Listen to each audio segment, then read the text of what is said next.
Okay, hello everybody, Forex here with another tutorial. This is another Let's Make video. We are gonna make another mission today.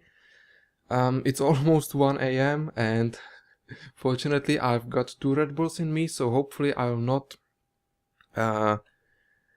fall asleep during the video. So pretty much exactly the opposite from the last episode that I made. We have the entire mission already prepared. That's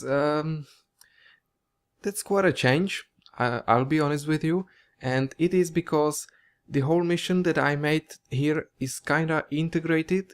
All the parts are connected to each other, so I didn't really want to start again and make the whole mission again and risk possible mistakes and faults and all of that stuff, and then have you guys sit and watch me trying to fix everything 10 times over and over again. So I made a mission that works, or a mission framework that works. Some really simple template that I want to show off a few things that aren't so easy to explain when you talk about them in theory, and it's much better to show them off in the mission itself. So I'm gonna go through everything that is on the map. I'm gonna show you how I made the map and how I start it and where the mission is going. So don't worry, I will explain everything that happens on the map. So okay, we are making an ambush mission. This is pretty much a very simple concept, really. We have a team of NATO units that are on their way to enemy patrol or enemy base, and they try to ambush them, they try to surprise them. And the reason for that can be pretty much anything. I have chosen a very specific scenario, and I'm gonna show you that in the mission itself later. Just now, really quickly, the player comes to a place where the mission actually starts. Later then they move to a first waypoint, to some, I don't know, to some like a place where the mission is supposed to begin, and later they are informed of the new enemy location, so they actually change their course to the new location and they surprise them because the enemies have crashed their vehicle on the road and now they need to wait for reinforcements. So in that time the players group will try to attack them and hopefully they will be victorious. It's really simple, and you will see yourselves that I really didn't care that much for some special effects or anything. I just wanted to show you some really cool things that you can do. We are working pretty much without any scripts today. This is gonna be just what you can do in the base game without any more things. So let's have a quick look. We have 4 independent NATO units. You can see that they are not in a group right now. They will be later, and I'm gonna show you how to do that. So this is the player's unit. You can see that I have named him Play. You can name him, you don't have to. You can just leave it blank because you can always reach the player's unit as player variable in single player missions, that is. And two commands that we have assigned to him is assign as cargo. This is a bit of a, you know, extension to the common command assign as cargo index, and that means that we have specifically chosen a spot for the player to sit in. Because I don't want him to sit randomly or in the first available seat, I want him to sit in a specific seat with a number of 3. There is a 4th available number. Remember that most of the vehicles have all their seats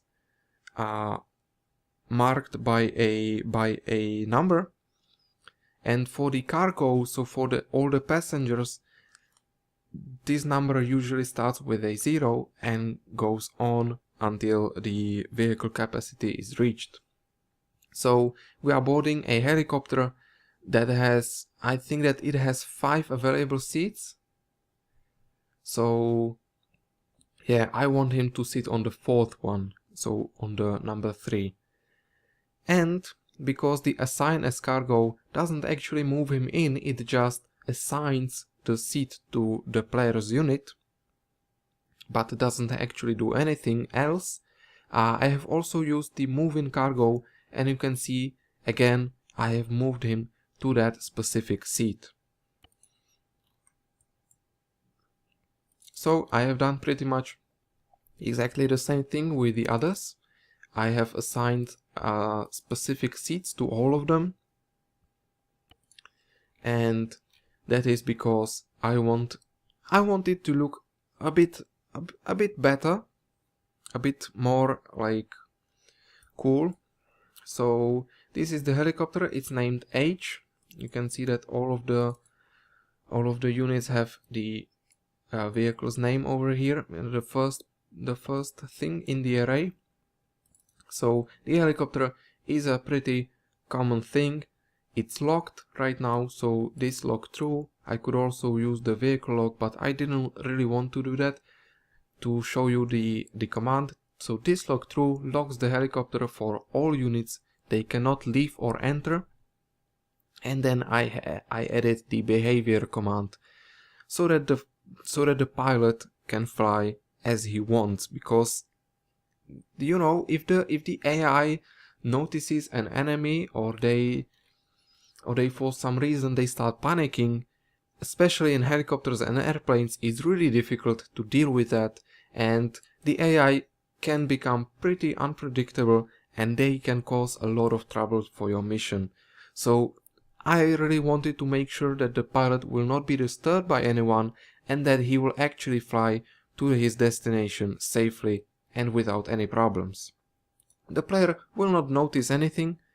The enemy soldiers will not start shooting at the helicopter, so everything's okay. Next we have the HQ unit. This provides us with some dialogue with the HQ that actually doesn't really exist. It's just a soldier out in the wilderness. So that's pretty much what we have for the start. Then the enemies are for the second part of the mission. So I'm gonna show you how it really starts. We have a triggered by anybody, so by the helicopter, so it's a trigger for the total start of the mission. It does only this one thing. It starts at the start of the mission, and as you can see, it is later being connected to some modules that are actually task modules, because we want to have some tasks in the mission. So yeah, that's that. How is the helicopter being made? You can see that its special is flying, so it starts in the air and it continues to fly to this location. This is a helipad, invisible. I didn't really want to paint a helipad on a road in the middle of nowhere, so it's just an imaginary place for the helicopter to land on, because helicopters do tend to land on helipads much better than just an empty place. So it's really a good idea to place an invisible helipad on the place that we want the helicopter to land on. It is really simple. I just switch the category to advanced, select type is land, and then I have actually unloaded everyone. So first command that I have used, the command land, I have already described it, I'm sure of that. It's a landing technique for the pilot. So the get out, he will get to the ground and he will kind of decide to switch the engine off but keep it on at the same time. It's really weird. You can see it later. The other modes are land and get in, if I'm not mistaken. Yeah. Then I unlock the helicopter so that the player can actually hop out. So lock false. And then I've just decided some for each commands, like unassigned vehicle for everybody from the NATO forces, and because unassigned vehicle does kind of work for AI but not for the player, and the player would have to manually get off the helicopter, I also used the eject action so that everyone is kicked out of the helicopter. So right when the helicopter lands, it switches to the get out landing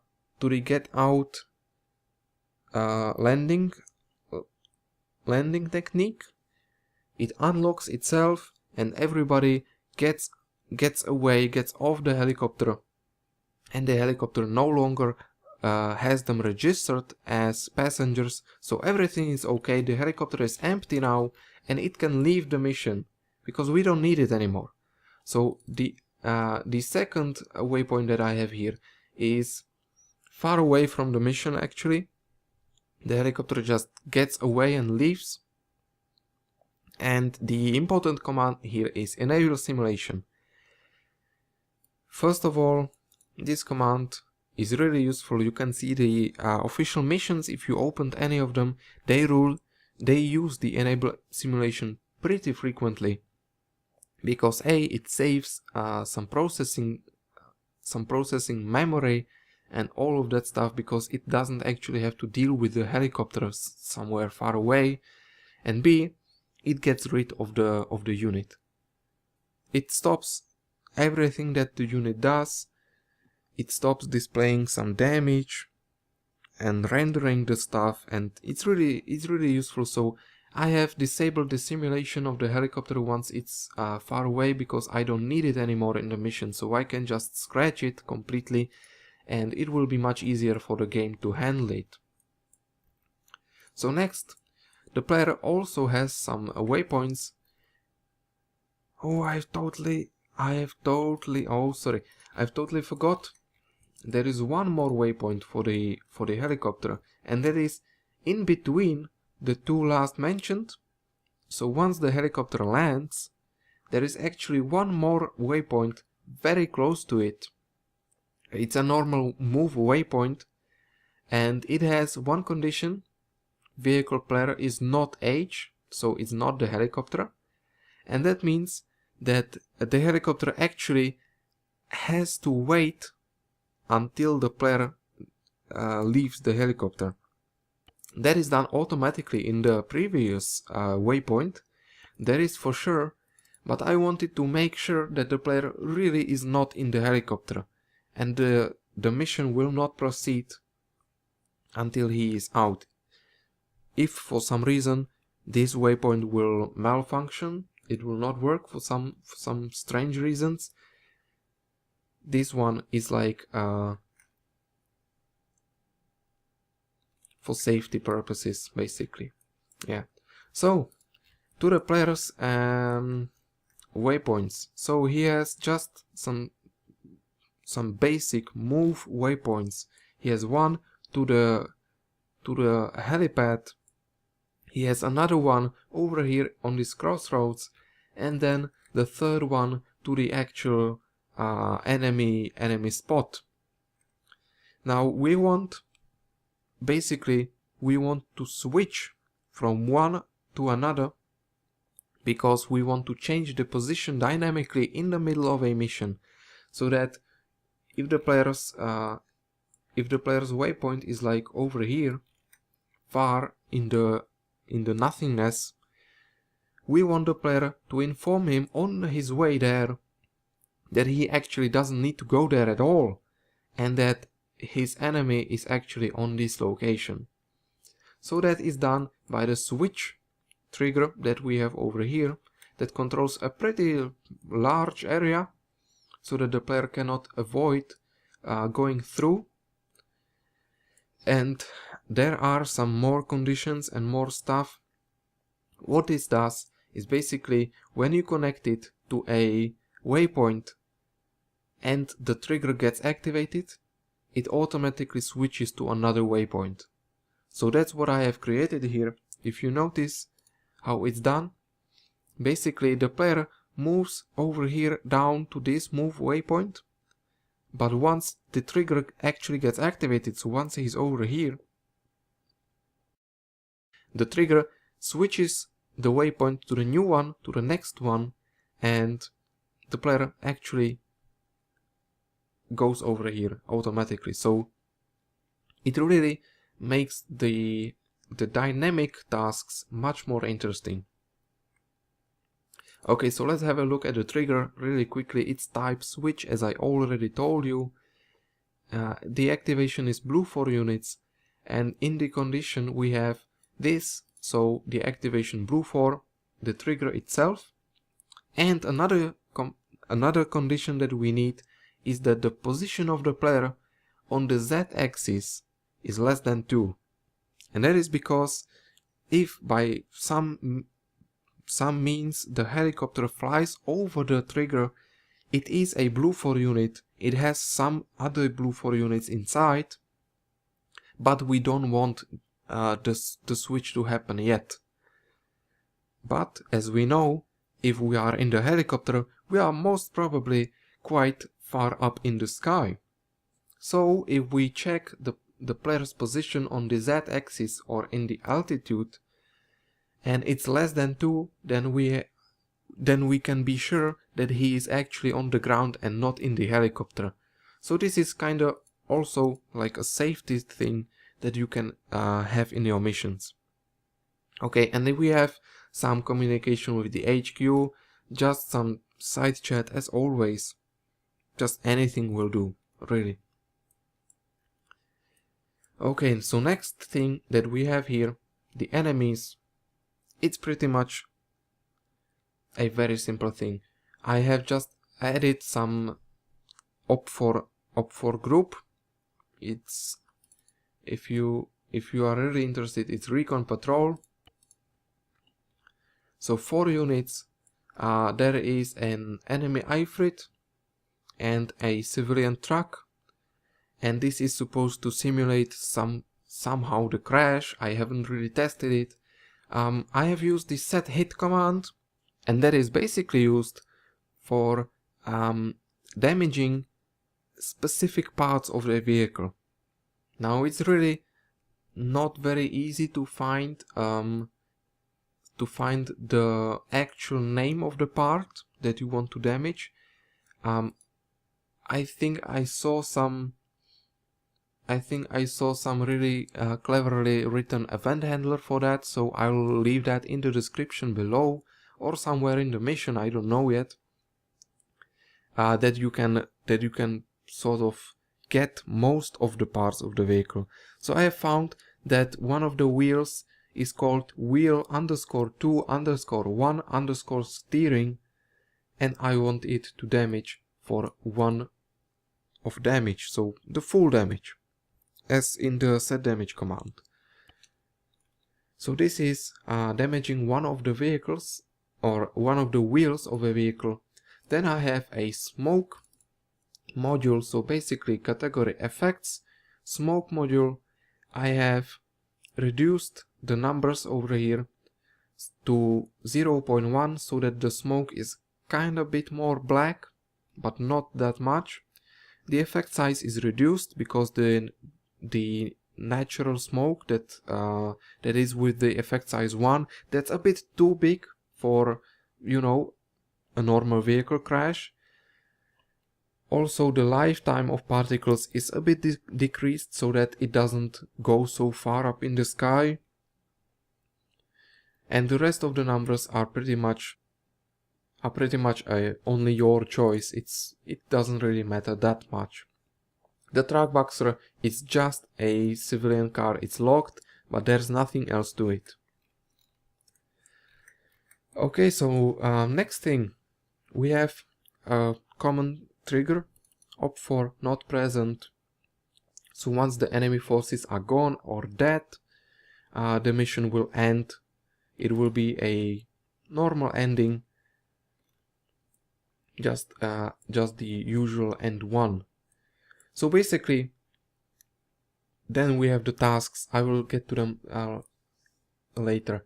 Basically, what we have here, I wanted to show you how to do the helicopter landing properly in a mission, that you can land on the helipads that are even invisible, that you can assign specific seats to the player and to other units, and that it really, I mean, you could use like the unit capture function, but I didn't really want to do that, you know. Sometimes it's better to leave the AI to do what it wants and to have like a natural mission. So if you really don't have time to play with it for like sitting on a chair playing in the editor for like 30 hours to solve the helicopter issues and the enemy issues, you can do pretty much exactly what I did, some very simple concept, and it will actually work pretty nice. And maybe you will be even surprised. So anyway, we have two tasks created. Task 01, stop enemy forces. It will be created on the module's position, so over here in the wilderness. And that doesn't really matter because that is not the actual task. The second one is over here, way closer to the enemies. It's pretty much the same thing, because we will update the task with a new one, and then we have some set task state.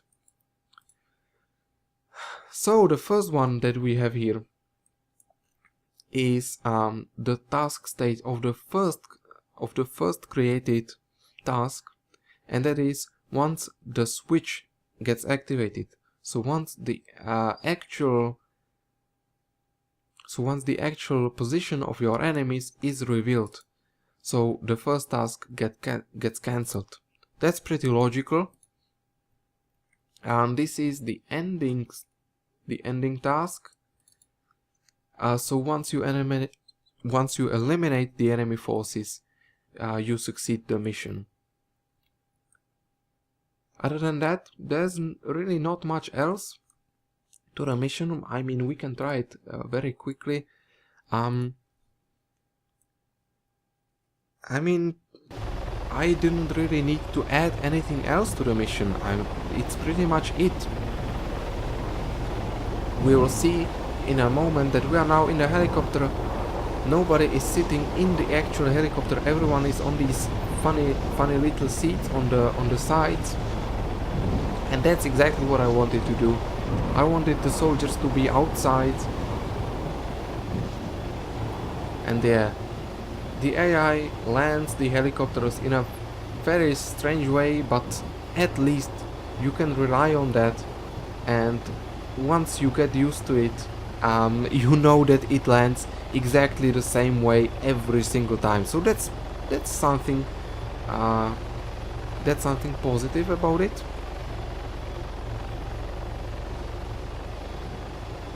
Once we land and we get to the ground, everyone will join me. I don't know if I showed you that or not. I think I did. I'm gonna repeat that at the end. So we got out. This is the eject action. Everyone joined me, and we can continue with the mission. Okay, let's go.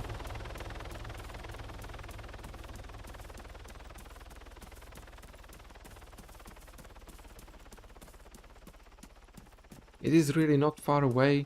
You can see that it's 500 meters right now, but that will change in a minute.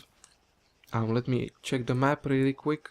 Yeah, the first task is created over here, far away from the actual position of my enemies.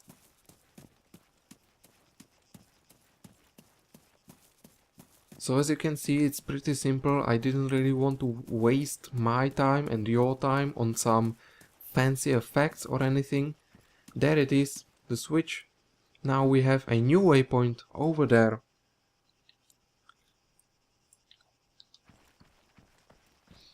So yeah, that is working pretty fine.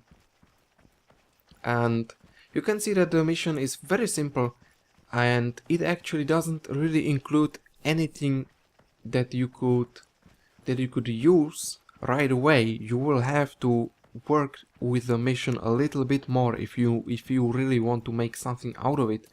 But I mean, the core mechanics that I wanted to show you are there. You now just need to take it, move it to a better spot, add some soldiers, add some effects, add some dialogues, some introduction, some special cutscene before the start. But that's all that I already talked about in quite a few tutorials, honestly. So, and especially because I do that in every single one mission in the Let's Make series, I didn't really want to do it right now.